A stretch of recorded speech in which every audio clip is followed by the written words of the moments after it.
Kakak, adik, kumpul yuk, teman cerita untuk kamu. Adik, kakak, yuk bantu channel ini untuk tumbuh dengan klik subscribe, like, and share.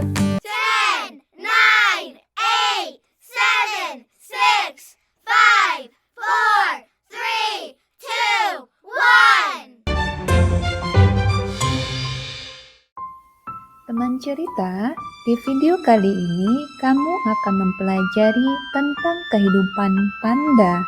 Adik, kakak, kalian akan mengetahui dari mana asal panda dan bagaimana mereka hidup dan berkembang biak untuk tumbuh. Nah, kalian akan mengetahui bagaimana panda bertahan hidup di tengah sulitnya mereka mencari tempat tinggal yang nyaman untuk hidup. Apakah kalian tahu bahwa dulunya panda-panda juga memakan daging, namun sekarang mereka hanya memakan bambu? Wah, penasaran kan? Yuk simak cerita si panda. Awan tebal dan berkabut menggantung di atas puncak gunung. Seekor binatang besar berwarna hitam putih berjalan melalui hutan bambu. Itu adalah panda raksasa. Panda raksasa hidup di pegunungan Cina. Orang-orang Tiongkok menyebut panda raksasa itu Da Xiong Mao, yang berarti kucing beruang besar. Panda raksasa itu tampak seperti beruang dan memiliki cakar yang panjang seperti kucing. Panda raksasa adalah anggota keluarga beruang. Ciri-ciri panda raksasa: berbulu. Di balik bulu putihnya terdapat kulit berwarna merah muda. Telinga, leher, mata, moncong, hidung, mulut cakar, ekor, kelenjar aroma. Di balik bulu hitam terdapat kulit hitam, perut dan kaki. Panda raksasa dewasa panjangnya sekitar 1,2 hingga 1,5 meter dan beratnya sekitar 91 kg. Mereka sering bergerak perlahan, namun jika mereka mau, mereka dapat bergerak dengan cepat. Tubuh mereka sangat fleksibel. Bulu panda raksasa tebal, kasar, dan berminyak untuk menjaga tubuh panda tetap hangat dan kering. Panjang bulunya sekitar 5 cm. Panda raksasa memiliki penglihatan yang buruk, tetapi mereka memiliki indera penciuman dan pendengaran yang sangat baik. Faktanya, panda sulit ditemukan di alam liar, karena mereka dapat bersembunyi saat mencium atau mendengar orang datang. Biasanya, panda raksasa pemalu dan cenderung menyendiri. Saat ingin berkomunikasi satu sama lain, mereka menggunakan sekitar 11 jenis suara yang berbeda. Mereka menggonggong, menggeram, menjerit, dan membuat suara lain yang menunjukkan berbagai hal. Mengaum berarti halo, menggeram atau mengerang berarti aku takut. Panda raksasa juga berkomunikasi dengan meninggalkan aroma mereka untuk memberitahu panda lain bahwa mereka ada di sekitar tempat itu. Mereka melakukannya dengan menggosokkan cairan berbau dari kelenjar di bawah ekor mereka ke batu atau pohon. Ribuan tahun lalu, panda raksasa hanya memakan daging, tetapi seiring berjalannya waktu, pola makan mereka berubah menjadi lebih banyak tumbuhan, terutama bambu. Kadang-kadang mereka memakan rumput, akar, tanaman merambat, madu, atau bahkan daging. Bambu. Karena bambu tidak terlalu bergizi, panda raksasa harus menghabiskan waktu antara 10 hingga 16 jam sehari untuk memakannya, agar tetap kuat dan sehat. Rata-rata, panda memakan sekitar 12 kg bambu dalam satu hari. Panda raksasa memiliki 5 cakar di setiap telapak kakinya, dan mereka juga memiliki ibu jari khusus di telapak kaki depannya. Mereka menggunakan ibu jari dan cakarnya untuk memegang bambu. Panda raksasa menggunakan gigi besar dan rahang kuat mereka untuk menghancurkan dan memakan batang bambu. Mereka juga memakan daunnya. Panda raksasa bisa bermain dan atletis. Mereka bisa jungkir balik dan memanjat pohon dengan mudah. Selain itu, panda raksasa bisa berenang, mengangkat kepala mereka di atas air sambil mengayuh dengan kaki mereka. Panda raksasa tidak memiliki tempat tidur yang tetap. Mereka tidur di tanah, di pangkal pohon berlubang, atau dimanapun dan kapanpun mereka merasa lelah. Mereka tidur selama 2 hingga 4 jam setiap kalinya. Panda raksasa jantan dan betina berkumpul untuk kawin di musim semi. Setelah kawin, si jantan akan pergi sendiri. Si betina membuat tempat tidur dari bambu, ranting, dan rumput di gua, atau di antara bebatuan, atau di pohon berlubang. Tempat ini disebut sarang. Habitat adalah tempat tinggal hewan di alam. Panda raksasa muda disebut cubs. Pada musim gugur, sekitar 5 bulan kemudian, induk panda melahirkan 1 atau 2 bayi yang disebut anak panda. Segera setelah melahirkan, ia mulai merawat salah satu anak panda. Seekor induk hanya akan membesarkan 1 anak panda dalam 1 waktu. Hanya 1 yang akan bertahan hidup.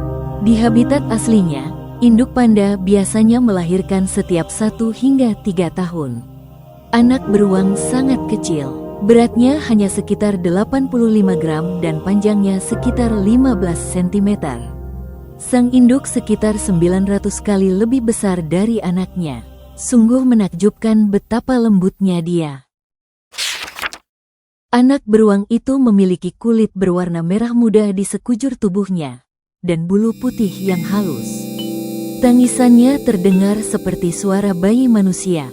Sang induk hampir selalu menggendong anaknya. Ia tidak akan pergi mencari makan sendiri selama sekitar 1 minggu setelah kelahiran anaknya. Dalam waktu sekitar 40 hari, anak beruang akan membuka matanya. Matanya sudah berbintik hitam dan putih, tetapi masih tidak berdaya. Ketika induk beruang ingin memindahkan anaknya, ia akan dengan lembut mengangkatnya di leher dan membawanya dari satu tempat ke tempat lain. Pada usia sekitar 4 bulan, anak panda sudah bisa merangkak. Pada usia 7 bulan, anak panda sudah bisa berlari dan memanjat pohon. Beratnya sekitar 9 kg dan sudah belajar cara memakan bambu. Pada usia sekitar 2 tahun, panda raksasa muda memiliki berat sekitar 54 kg. Ia telah belajar banyak dari induknya. Sekarang saatnya bagi panda muda untuk hidup sendiri. Dalam 2 tahun lagi, ia akan dapat memiliki anak sendiri. Selama bertahun-tahun jumlah panda raksasa telah berkurang karena kerusakan habitat alami mereka oleh manusia. Kematian tak disengaja dalam perangkap yang dipasang untuk hewan lain, dan perburuan panda untuk diambil bulunya. Karena ukurannya, panda raksasa dewasa hanya memiliki sedikit musuh alami kecuali manusia. Sekitar tahun 1900, terdapat sekitar 65.000 panda raksasa yang hidup di alam liar. Saat ini, jumlahnya kurang dari 1.000. Masyarakat Tiongkok berusaha melindungi mereka. Mereka telah menyisihkan wilayah yang luas, yang disebut cagar alam, tempat panda raksasa dapat hidup dengan aman. Selain itu, melukai atau membunuh panda raksasa merupakan tindak pidana. Di Tiongkok dan sejumlah kecil negara lain, para ilmuwan berupaya membantu meningkatkan populasi panda raksasa.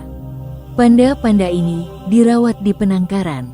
Para ilmuwan berupaya mendorong panda untuk melahirkan dan merawat anak-anaknya. Ketika panda raksasa muda sudah mampu hidup sendiri, beberapa di antaranya dilepaskan kembali ke cagar alam liar di Tiongkok. Yang lainnya ditempatkan di kebun binatang. Setiap kali ada panda raksasa di kebun binatang, orang-orang senang datang untuk melihatnya. Mereka tampak seperti boneka beruang hitam putih yang besar dan gemuk serta sangat suka bermain. Sangat menyenangkan melihat mereka. Panda raksasa adalah salah satu hewan paling langka dan paling menarik di dunia. Panda, panda, panda. Selama bertahun-tahun para ilmuwan tidak sepakat tentang keluarga ilmiah panda raksasa 10. Sekarang disepakati bahwa mereka adalah anggota keluarga beruang. Panda raksasa terbesar yang pernah ditimbang hampir 181 kg.